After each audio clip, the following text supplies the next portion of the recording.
Hi, this is Kylie, and today I wanted to show you how to generate some rubric criteria using the Chat GPT. So as I was going through everyone's sandboxes, I noticed that most people had rubrics, but I did notice that some people just had point values and some of the descriptions, the criteria did have the descriptions, but each point criteria maybe necessarily didn't have them. And it is good practice to make sure that your rubric, so example, 10 points, excellent or above the standard, you have your specific criteria there. Your meets the standard for 8 points or 8.5 points or whatever it may be, meets this how it meets the standard there. Your needs improvement and no points should all have a description in there. So what I've done is I have gone into Chat GPT and I've asked it to generate a rubric for an ethnography assignment, because an ethnography is an assignment that I used to do in my intercultural communication course.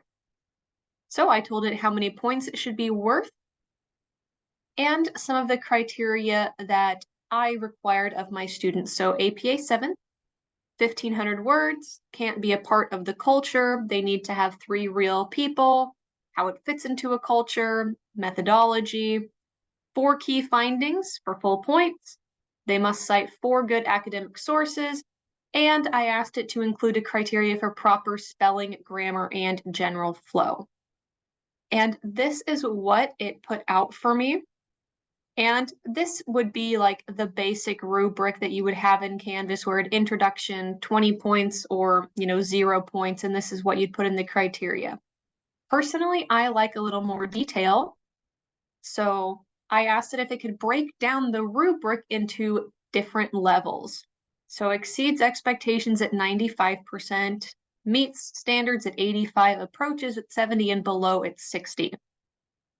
And it broke the introduction and all of those other criteria, those sections, into exceeds the standards at 95%, meets, approaches, and below. What you may notice here, is still a little vague. Provides an exceptionally clear, demonstrates good understanding. So I still wasn't quite happy with that. Some of these were pretty good, but what I then asked it to do, if it could expand on what it meant to be exceptional, good, or basic. And it broke it down a little bit further.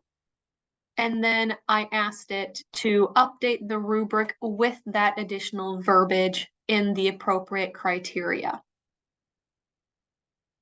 And then it gave me the whole rubric where I could just go ahead and go into Canvas. And let me pause for a quick second.